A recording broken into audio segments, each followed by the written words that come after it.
Julius Randle recently sat down with Bleacher Report and he gave them an exclusive interview where he spoke out about the current injury he's dealing with and ultimately what led him to make the decision to get the surgery. And he revealed that about 5 weeks ago during a contact session, he re-injured that shoulder. We're going to break down exactly what he said and so much more today. If you're not already subscribed to the channel, go ahead and hit that subscribe button now. And make sure you have notifications turned on so you don't miss a second of the new content.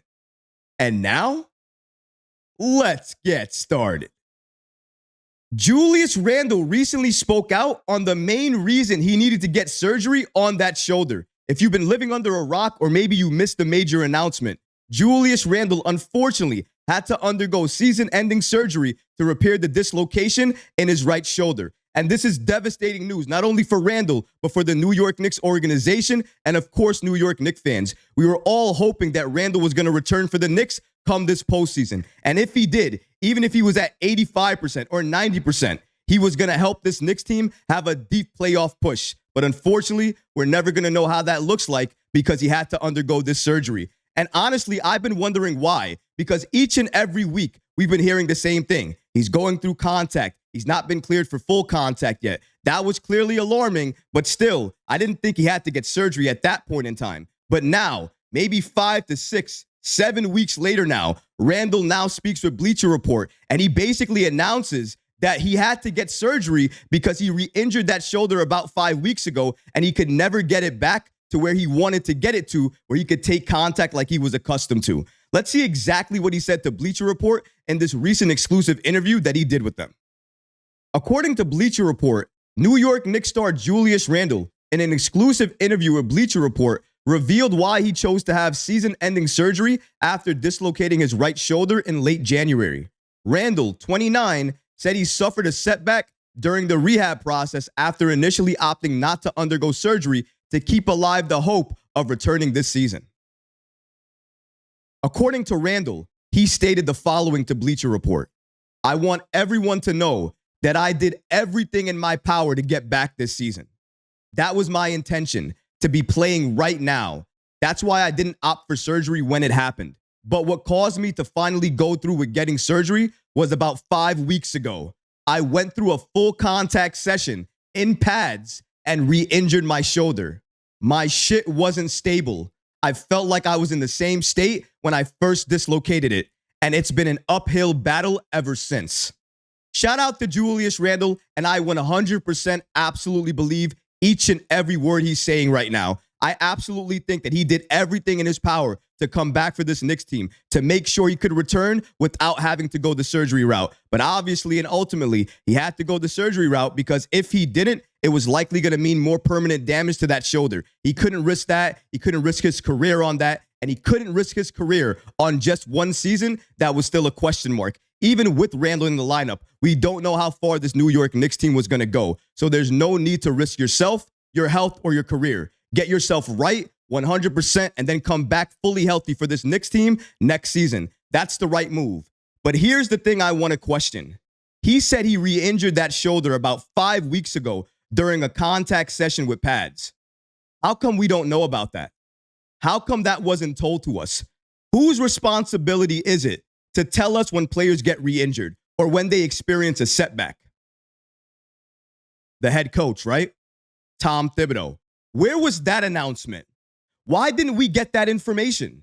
Why didn't anybody tell us 5 weeks ago that Julius Randle re-injured his shoulder? Because I think if we knew that back then, all of us, a majority of us would have said, you know what? If he re-injured himself and he still can't get it back to right. And not only that, to him, it feels like how it felt the first time he dislocated it. If all of those things are true, you have to make the announcement. You have to tell Knicks fans. You have to tell the media, the public, everybody, so we all can know this. Because it's one thing not to mention minor things he's dealing with. I can understand that. We don't need to know each and every single thing he's dealing with. However, major setbacks, major injuries, things that happen like this, that have Randle stating that he felt like the same way he felt when he first dislocated it. If that's the case, we need to hear about it. It needs to be announced. I don't know who has the blame in this situation, but I'm pointing the finger to Tom Thibodeau. And the only reason I'm doing that is because each and every injury update, I've relied on Tom Thibodeau and the medical staff to give me those updates. And Tom Thibodeau gets his updates directly from the medical staff. It's likely he knew about this, but didn't mention it. We're going to wait and see when more information comes out. But even last night after the game, he didn't really acknowledge or mention the fact that he knew about the Randle re-injury. He just mentioned the fact that we knew Randle was going at it each and every day, and some days were better than others. That really doesn't help me, and it sounds like you're talking around the situation versus directly addressing it, and I don't like that. But let's continue here and see exactly what Randle had to say. Randle continues and he states, "Choosing to get surgery was my only option at this point. It's frustrating, but I'm at peace knowing I tried everything." Randle did say, though, he expects to be fully healthy for the start of the 2024-2025 NBA season. After surgery, he'll be reevaluated in 5 months.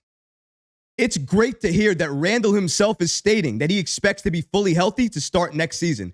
That's what you want to hear for your 3-time All-Star. I'm happy to hear that, though selfishly, I wish he was playing for the Knicks come this postseason because the Knicks could use him. But either way, it's good to know that this was his only option, and I absolutely believe Randle did each and everything he possibly could to come back for this Knicks team. You could see it each and every day during practice, before games, after games, working up a sweat, taking shots, trying to take light contact or controlled contact. He's not doing that for anybody else but for himself and trying to get back for the Knicks so he can help impact this team and help them win more games. That's the only reason he was doing that. He has to be commended not only for his work ethic, but also for his loyalty. The loyalty that he showed this Knicks team each and every day. He went through the rehab process with a question mark, not knowing if he could return for the Knicks. But that didn't derail him and it didn't stop him. He kept smiling on the bench, kept smiling during practice, kept smiling during rehab, and did everything he could to return for this Knicks team. I have no issue with him doing exactly what he did, whether you love Julius Randle or you hate him. His work ethic, that effort he put out there, everything he did to return for this Knicks team. Not only has he gained more of my respect, this Knicks squad now owes it to Julius Randle, who helped get them to where they are right now, to push forward this postseason and do everything in their power to win as many games as possible. They got to do it for Randle. Randle can't be there to do it for us. So now we got to do it for him. And I really respect him coming out and speaking about all of the stuff that he's been dealing with during the rehab and all of the stuff he's been going through. Randle continued by stating, "I visited a couple of shoulder specialists. One said I 100% needed to get surgery. Another one said I'm at risk, but if I dislocated it again, I could damage it permanently. I believe in this team, and I wanted to give it a try. It didn't work out, unfortunately. It's a tough pill to swallow, but it was my only option at this point. It wasn't getting right." Had the 3-time All-Star chosen to undergo the procedure when the injury occurred, he said that would have been tough to deal with. "I didn't want to go through what if I could play. I wanted to know for sure if I could or not. I don't have any regrets about going through with this process.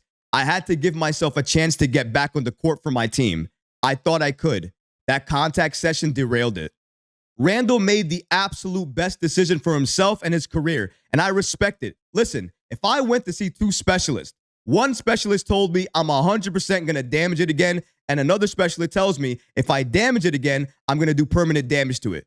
That's all I'm going to need to hear as a player who wants to play in the NBA for many, many years to shut down my season and get the surgery. So I don't blame Randle at all for doing what he did, especially even the rehab process. If you're told early on that if you rehab and you do it right, you could potentially return for this Knicks team, and then you could put off the surgery till the offseason, if you're Randle, who doesn't like to miss any games, you're obviously going to go that route, and that's what you're going to do. And that's what he did. Unfortunately, now it turns out that route wasn't the best move because he ultimately still needed to get surgery. But we didn't know that at the time. At the time, it was still a question mark. What happens if Julius Randle goes through the rehab process? He doesn't re-injure the shoulder in a contact session 5 weeks ago. He still does what he needs to do.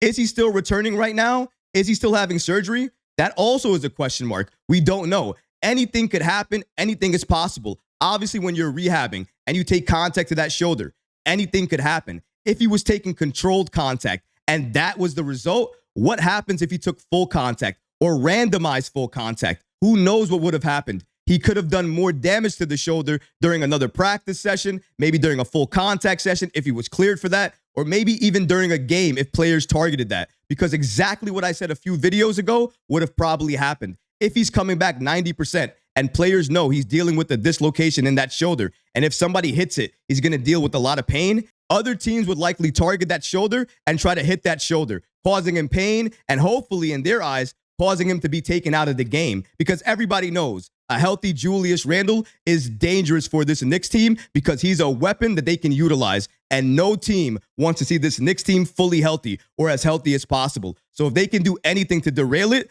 they're going to do that. So maybe it's a benefit right now that Randle gets to have surgery now versus returning and doing more damage to that shoulder than necessary. And the last message from Julius Randle is the following. Whoever is out there, I got confidence in this team. I believe in them, and I'll be rooting them on. 3-time All-Star, All-NBA.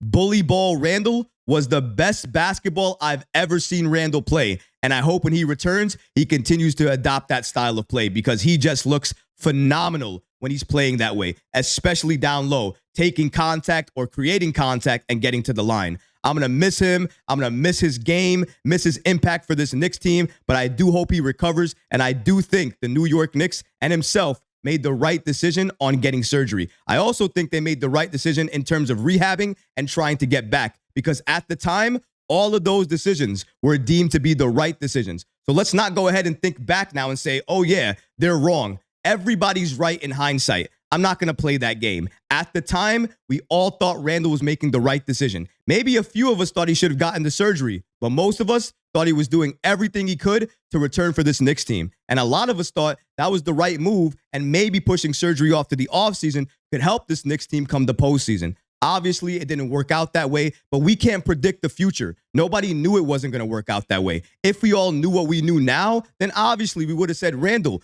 get the surgery because it doesn't matter what you do. You're going to need to get the surgery eventually anyways, because obviously there's no need to go through a rehab process if you're going to end up needing surgery regardless anyways due to re-injuring that shoulder in a contact session. Regardless, it doesn't matter. We can't look back. We can only move forward. I'm happy Julius Randle spoke out about the injury and ultimately what led to him making the decision to get the surgery, which, if you missed it, was due to him re-injuring that shoulder about 5 weeks ago in a contact session. And if you didn't know about it, don't worry. We didn't know about it either. Nobody knew about it because it wasn't announced till right now by Julius Randle himself. We didn't know from the medical staff. We didn't know from Tom Thibodeau. We didn't know from Leon Rose. Nobody at all told us this. Just Bleacher Report and Julius Randle. But what about you guys? What do you think about Julius Randle revealing that he suffered a setback in a contact session a few weeks ago, and that ultimately led him having surgery today?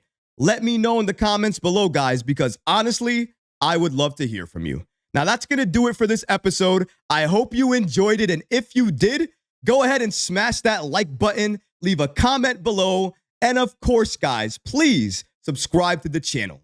Until next time, Knicks fans. Peace.